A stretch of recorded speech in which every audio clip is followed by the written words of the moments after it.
Du 4 mars au 6 mars 2013, les agents publics de notre pays, conformément à leur décision prise le vendredi 1er mars 2013 d'observer une grève de 72 heures pour demander de meilleures conditions de vie et de travail, ont dans leur grande majorité cessé le travail sur toute l'étendue du territoire national. Ces 72 heures de grève ont incontestablement été une réussite, particulièrement dans les secteurs de la santé, de l'éducation nationale et de l'enseignement supérieur, avec pour taux respectifs d'observation de 97%, 94% sur tout le territoire national. Toutefois, le secteur de l'administration générale a connu un suivi timide de 35% au premier jour, puis de 55% au troisième jour. Les secteurs parapublics, privés et informels ne sont pas du reste, avec un taux de suivi de 30%.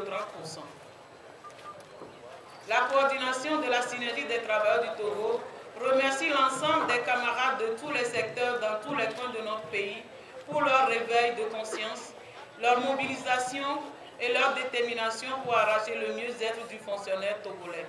Ce niveau de mobilisation doit être maintenu pour redonner davantage de force à la synergie dans son action. Il apparaît aujourd'hui clairement,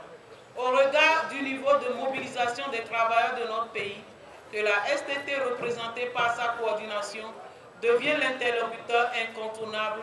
dans le dialogue social qui va s'engager, nous l'espérons, dans les prochains jours pour apporter de vraies solutions à la crise sociale actuelle. Quant à nos camarades de l'administration générale, ils ont le devoir d'abord, chacun individuellement, puis ensuite collectivement, de marquer positivement l'histoire en se ressaisissant et en participant avec conviction à la suite de ce mouvement. Le droit de grève est un droit fondamental de l'homme, reconnu par la Constitution de notre pays et repris par le Code du travail en vigueur au Togo. Quant aux autorités, la synergie des travailleurs du Togo leur demande de faire une lecture juste de la situation actuelle afin d'apporter des réponses aussi justes et pérennes aux attentes des travailleurs. La STT leur réitère son entière disponibilité à rentrer en négociation avec elle à tout moment sur la plateforme de revendication transmise depuis le 4 février 2013. Pour rappel, cette plateforme concerne le doublement de la valeur indiciaire, l'adoption de la grille salariale redressée sur le SMIC avec ajout de 10 points à l'indice d'avancement des agents publics de la catégorie B, la restauration du paiement de l'indemnité de départ à la retraite à 12 mensualités sur le budget général et l'appurement de ses arriérés, le relèvement de l'allocation familiale à 10 000 francs par enfant, le paiement d'une indemnité mensuelle de transport de 30 000 francs CFA à tous les agents publics, parapublics et privés,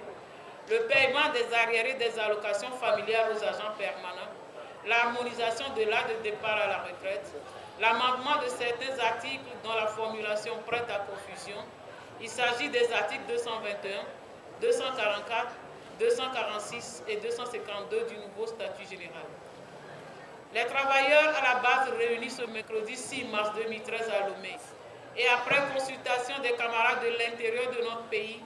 décident de donner la chance aux prochaines négociations de déboucher sur un accord entre les différentes parties. Toutefois, les travailleurs de notre pays restent mobilisés derrière leur plateforme et se donnent rendez-vous le mercredi 13 mars 2013 à 15 h en Assemblée générale pour évaluer l'évolution de la situation et décider de la marche à suivre. Les agents publics de notre pays nous souhaitent, à travers cette action, que vivent décemment des fruits du labeur de leur travail.